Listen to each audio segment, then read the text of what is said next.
उज्जैन के पवित्र रामघाट की सीढ़ियों पर शाम उतर रही थी। शिप्रा नदी के किनारे आरती की तैयारियां चल रही थीं। दीपों की कतारें, शंखों की आवाज और हवा में घुला धूप अगरबत्ती का धुआं, सब कुछ इतना दिव्य था कि लगता था यहां दुख टिक ही नहीं सकता। लेकिन उसी घाट की एक सीढ़ी पर, भीड़ से थोड़ा हटकर, एक लड़की बैठी थी। उसका नाम सना था। उम्र मुश्किल से 20 साल। शरीर ऐसा लग रहा था जैसे जिंदगी ने उससे उम्र से पहले ही बहुत कुछ छीन लिया हो। सलवार कमीज का रंग बुझ चुका था, दुपट्टे में जगह जगह छेद, पैरों में चप्पल नहीं। एड़ियां फटी हुई थीं, आंखों के नीचे गहरे काले घेरे, कई रातों की भूखी नींद का सबूत। लेकिन सबसे ज्यादा जो तकलीफ दे रहा था वह उसका पेट था। सना नदी को नहीं देख रही थी, वह लोगों को देख रही थी, हर गुजरते चेहरे को। उसकी आंखों में भीख नहीं थी, बस एक सवाल था, क्या मैं इंसान नहीं हूं? तभी भीड़ में से एक हलवाई गुजरा, हाथ में गरम समोसे, घी की खुशबू हवा में फैल गई। उसने एक समोसा कुत्ते को फेंका और दूसरा सना की ओर उछाल दिया। समोसा जमीन पर गिरा, कुत्ता झपटा। सना आगे बढ़ी, फिर रुक गई। भूख से ज्यादा उसका स्वाभिमान जिंदा था। यह सब पास खड़ा एक युवक देख रहा था। कबीर मल्होत्रा, 28 साल का, सधा हुआ व्यक्तित्व, महंगे कपड़े। उज्जैन का मशहूर हेरिटेज रेस्टोरेंट नूर किचन उसी का था।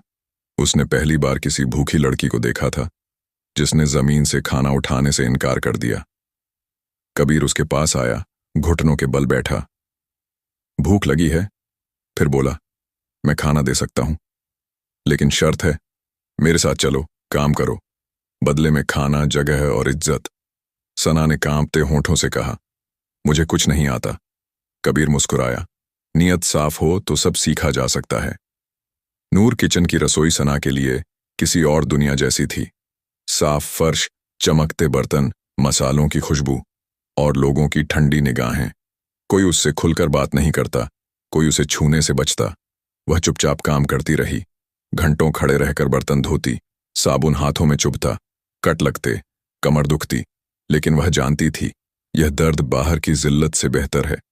कबीर दूर से सब देखता रहा, न डांटा न सराहा। एक शाम रसोई में हड़कंप मच गया। शाही पनीर की ग्रेवी में नमक ज्यादा पड़ गया था। नया बनाने का समय नहीं था। सना कोने में खड़ी थी। वह आगे बढ़ी, फिर रुकी, फिर धीमे से बोली, अगर थोड़ा दूध और भुना बेसन डाल दें, ऊपर से नींबू का रस। सब चुप हो गए। कबीर ने कहा, ऐसा ही करो। स्वाद निखर गया। तुम्हें कैसे पता? कबीर ने पूछा। सना ने सिर झुका लिया, मेरी मां सिखाती थी। गरीबी खाना फेंकना नहीं सिखाती, सुधारना सिखाती है। उस दिन के बाद सना सिर्फ बर्तन धोने वाली नहीं रही। वह मसाले पहचानने लगी, सब्जियां काटने लगी, महक से, स्पर्श से। एक दिन कबीर ने पूछा, पढ़ना आता है? नहीं। फिर मसाले कैसे पहचानती हो? सना बोली, महक बताती है, जैसे इंसान की पहचान। खामोशी में हाथ छू गया, नजरें मिली, कुछ कहे बिना बहुत कुछ कह दिया गया। समय के साथ नूर किचन की पहचान बदलने लगी। लोग स्वाद की तारीफ करते, कहते, खाने में कोई आत्मा है। लेकिन हर रोशनी के पीछे साया होता है। एक बड़े समारोह में शहर के रसूखदार लोग आए।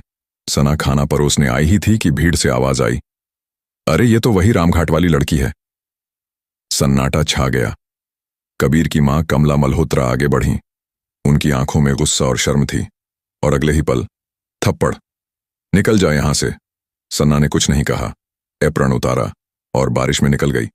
कबीर जब पहुंचा, सना जा चुकी थी। उसने मां से कहा, आपने उसे नहीं, मेरे दिल को थप्पड़ मारा है। वह रात भर सना को ढूंढता रहा, हर गली, हर घाट।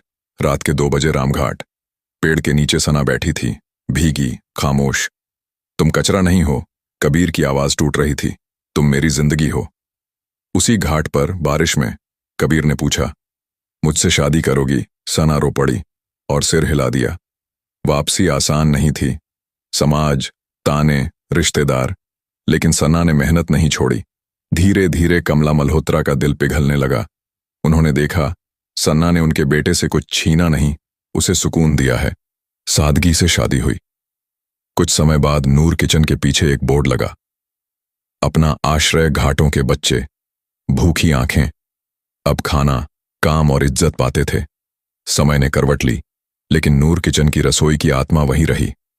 अब फर्क सिर्फ इतना था कि वहां सिर्फ खाना नहीं पकता था, वहां टूटे हुए इंसानों का भरोसा भी पकता था।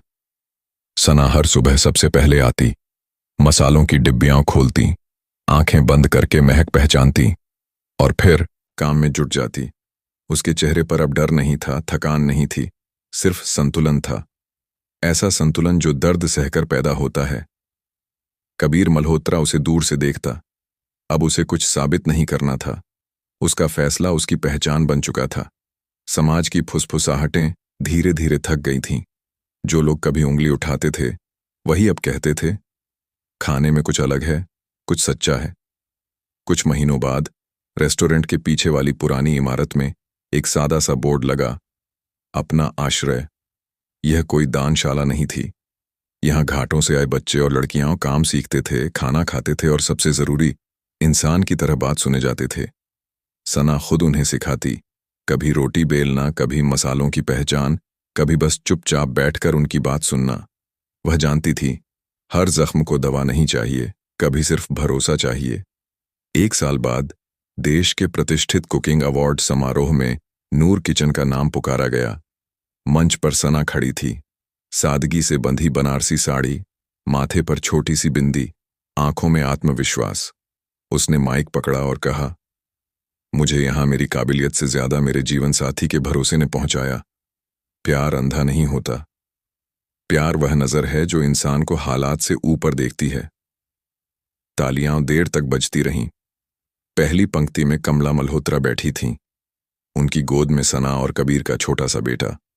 उनकी आंखों में अब कठोरता नहीं, गर्व था। उस रात शिप्रा नदी शांत बह रही थी। रामघाट की सीढ़ियों पर फिर शाम उतर रही थी। लेकिन अब कम से कम इस कहानी में कोई लड़की भूख और अपमान के साथ अकेली नहीं बैठी थी, क्योंकि किसी ने एक दिन उसे सिर्फ खाना नहीं, इंसान होने का हक दिया था।